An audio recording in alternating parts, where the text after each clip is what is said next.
একটা সময় ছিল যখন ইরানের ক্ষেপণাস্ত্রগুলো ছিল শুধুমাত্র ইসরায়েল বা মধ্যপ্রাচ্যে আমেরিকান ঘাঁটিগুলোকে টার্গেট করে, কিন্তু খোররাম শাহ ৫ এ ধারণা বদলে দিয়েছে। এটি শুধু তেল আবিব নয়, বরং সমস্ত বিশ্বে যে কোনো স্থানে আঘাত হানতে সক্ষম।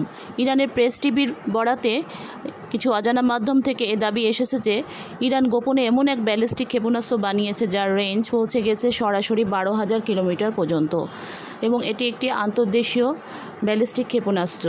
এ খবর যদি সত্যি হয় তাহলে ইরান পৌঁছে যাচ্ছে সেই স্বল্প কিছু দেশের লিস্টে যেখানে ওই দেশগুলো পৃথিবীর যে কোনো স্থানে ক্ষেপণাস্ত্র মারতে সক্ষম।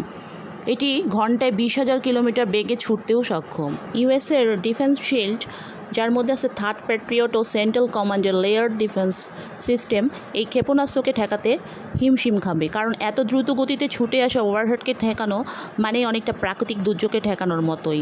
উল্লেখযোগ্য দিক হলো 2 টন ওজনের ওয়ারহেড বহনে সক্ষম এই ক্ষেপণাস্ত্র আমেরিকার ব্লাঙ্কা বুস্টার বোম্বের মতোই নাকি শক্তিশালী, আর এর পরিমাণ এমন যে এই বোমা যদি ঠিকঠাক আঘাত হানে তবে এক আঘাতেই ধ্বংস করে দিতে পারে আমেরিকার পারমাণবিক সেন্টার, একাধিক সামরিক বেস, স্ট্র্যাটেজিক কমান্ড সেন্টারকেও ধ্বংস করার ক্ষমতা রাখে। তবে এই খবরগুলো এসেছে প্রেস টিভির অপ্রকাশিত সূত্র থেকে।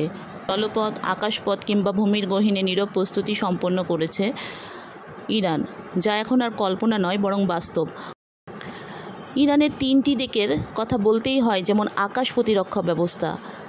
এক্ষেত্রে বিশেষত 12 দিনের যুদ্ধ প্রমাণ করেছে তাদের বাফার 373 ক্ষমতা এবং অন্যান্য আকাশ প্রতিরক্ষা ব্যবস্থার ক্ষমতা, যা ভালোভাবে ইন্টারসেপ্ট করতে সক্ষম। সমুদ্রপথে পশ্চিমাদের নিজের ক্ষমতার আধিপত্যে হরমুজ প্রণালীতেও তারা প্রমাণ করেছে।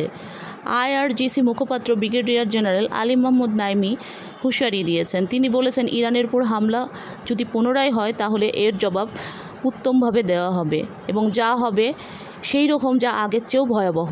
আজ এই পর্যন্তই। সবাই ভালো থাকবেন। যারা নতুন তারা প্লিজ আমাদের চ্যানেলটি সাবস্ক্রাইব করবেন এবং সাথেই থাকবেন। ধন্যবাদ।